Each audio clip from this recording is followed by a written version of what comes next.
If you've ever watched the Alien movies, then you're familiar with the grotesque alien now recognized in popular culture as the xenomorph. This horrendous alien was inspired by H.R. Giger's paintings from the 70s. It's hard to imagine there might actually exist a species that resembles this perfect organism. A biomechanical alien who bleeds acid, has a blade-like tail, and inseminates hosts through a parasitic spider.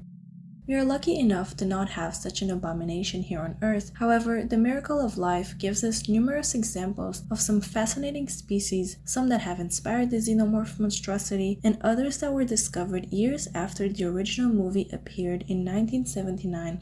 In this week's video, I put together a list of 10 terrestrial and aquatic animals that resemble the original alien.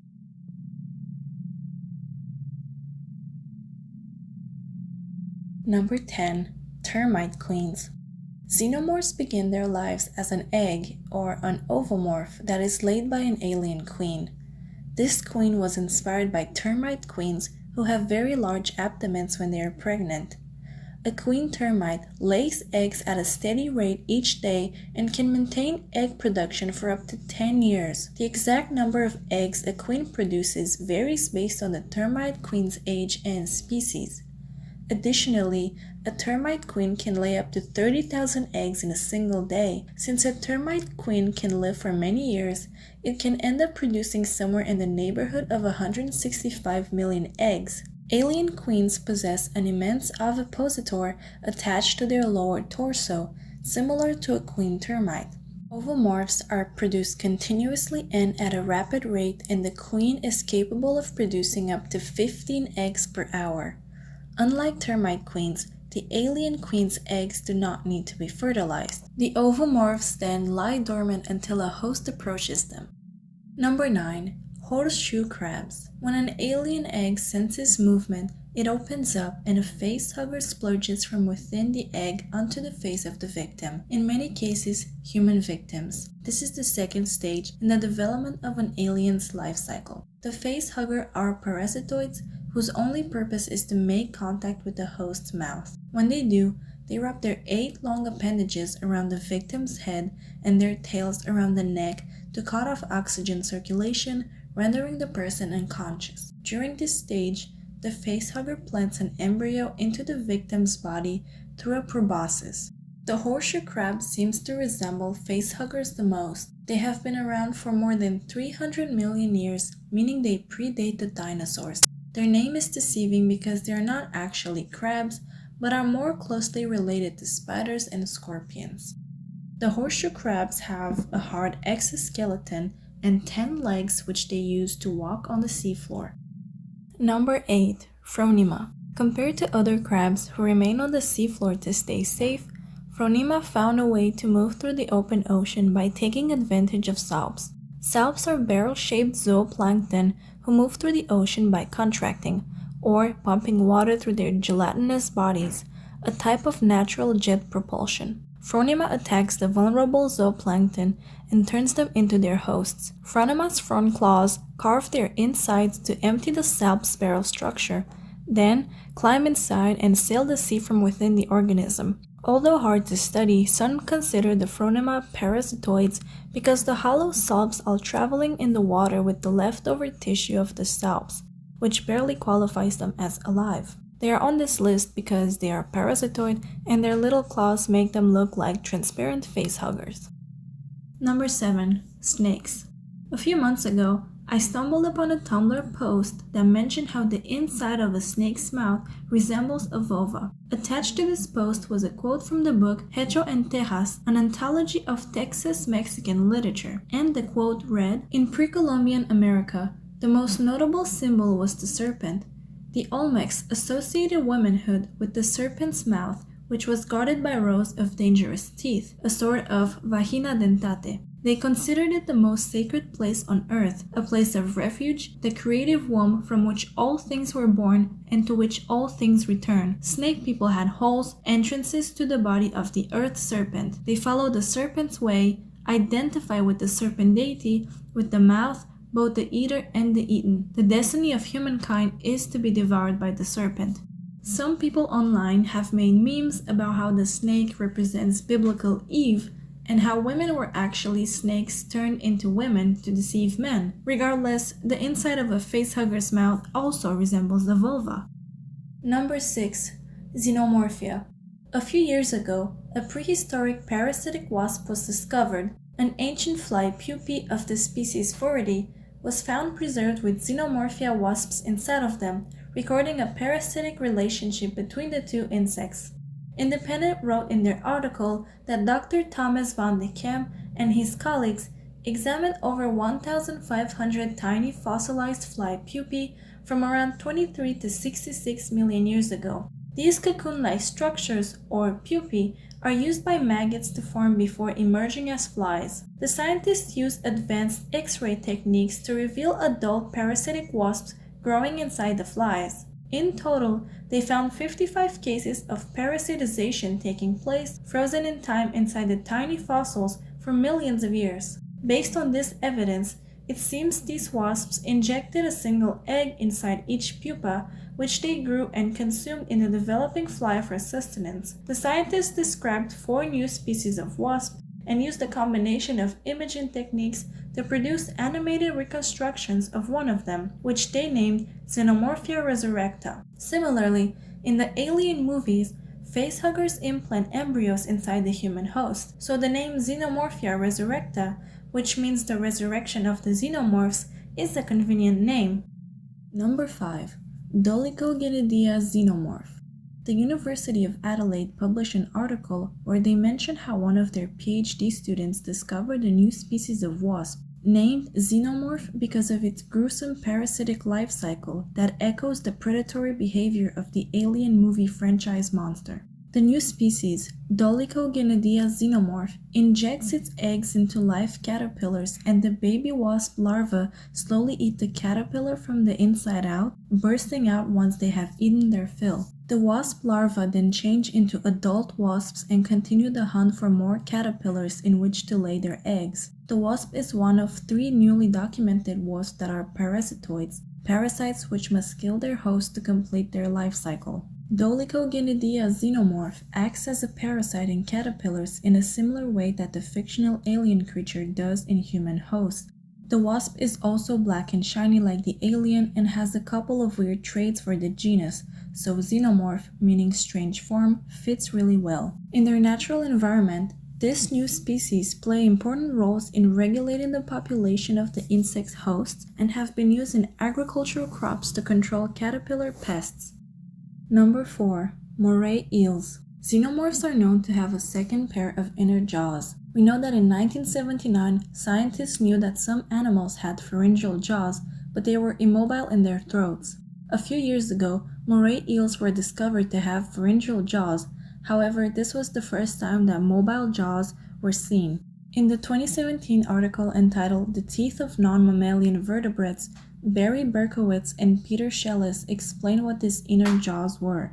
Pharyngeal jaws carry major concentrations of teeth on pads of dermal bone. These teeth assist in transport of food that in these fishes is the main function of the pharyngeal apparatus, accomplished chiefly by anteroposterior movements of the lower pharyngeal jaws. Prey is transported from the mouth to the esophagus with little modification. In more advanced actinopterygians, the pharyngeal jaws take on the main role in processing food in addition to transport. Breaking down food requires the use of greater force than is required in simple transport, and this is facilitated by a variety of changes that enable the pharyngeal jaws to engage more effectively. Food processing within the pharyngeal jaw apparatus is especially important to break down food items, such as plant material or invertebrates, where access of digestive enzymes is hindered by cell walls, cuticle, or shell. Contrary to xenomorphs, moray eels' jaws do not come out like that. Here is a video that demonstrates how pharyngeal jaws work. The snowflake eel jaw is armed with sharp, piercing teeth that curve backwards towards its throat to prevent prey from breaking free.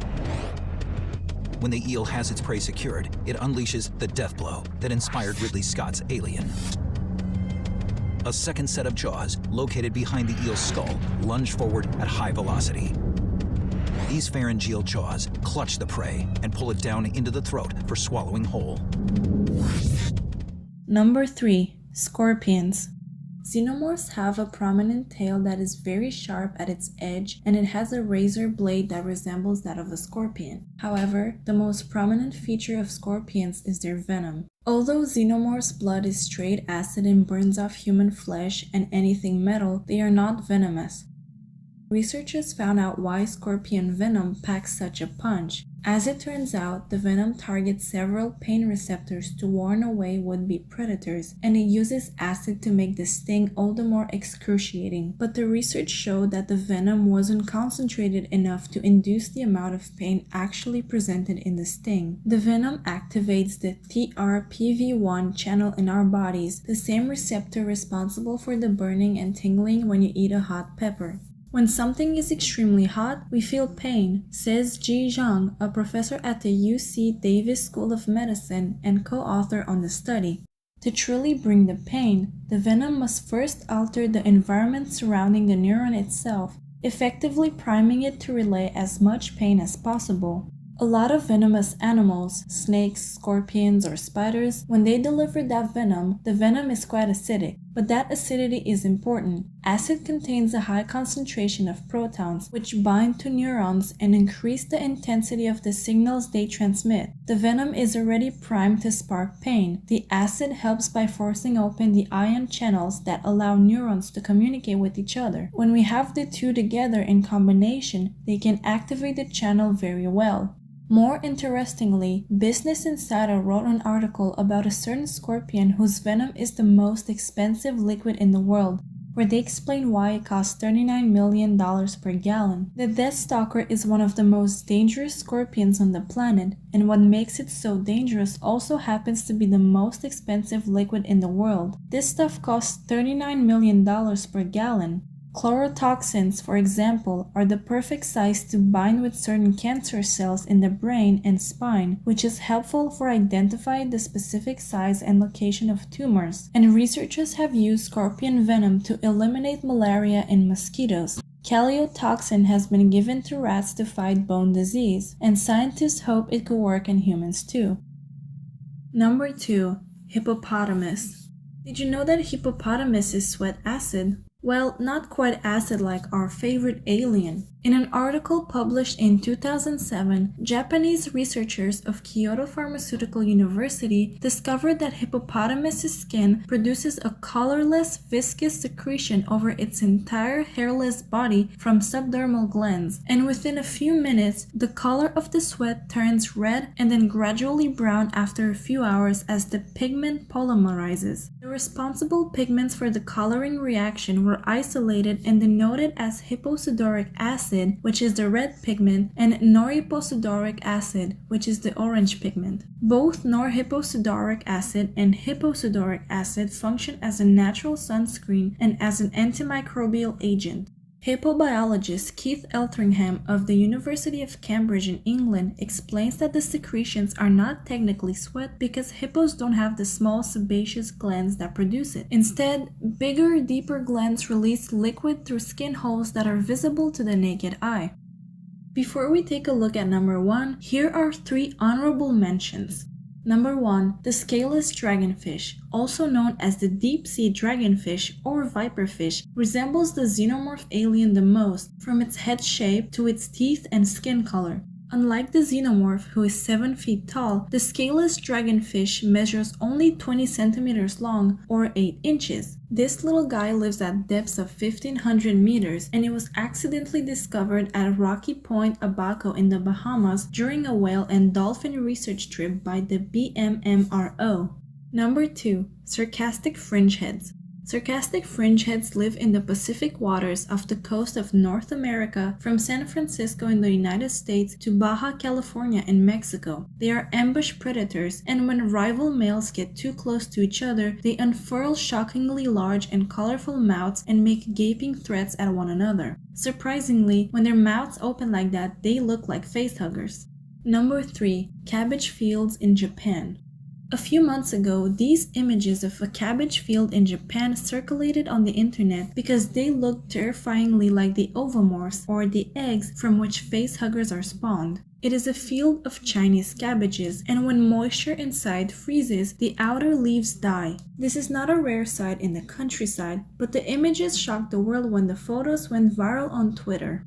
Number 1. Asian Giant Hornets. The most prominent feature of Ridley Scott's Aliens is their acid blood. It is a potent molecular acid, and it is highly corrosive and can burn through any man-made or natural material. The exact chemical composition of the acid is unknown, but it closely resembles the properties of sulfuric acid or hydrofluoric acid. Out of all the other animals on the list, the Asian giant hornets are the most terrifying because their venom can actually dissolve skin. They're the largest hornets in the world, reaching around 5 centimeters in length or about the size of a person's thumb, and they can kill a person if they get stung enough. They live in parts of Asia and are most common in rural Japan, where they're known as the giant sparrow bee. Their stinger is quite large, about 6 millimeters in length, but the venom they inject contains several chemicals that work in different ways to damage the recipient. Some of these chemicals basically dissolve tissue. For example, one is called phospholipase, which means that it breaks down and destroys cell membrane. And without a cell membrane, a cell cannot do much, it falls apart and dissolves. Another chemical in the venom, specifically called mastoperin, works by stimulating phospholipase activity, so it pretty much does the same thing but indirectly. So when someone gets stung by an Asian giant hornet, the painful sting leaves behind a small hole of dissolved skin. A single hornet can sting multiple times, and the hornets can release chemicals that attract other hornets, so a person can be targeted by an entire hive, which can chase that person at speeds of up to 25 miles per hour. If a person is stung 5 times, depending on their reaction, like if they are allergic, they can die due to kidney failure.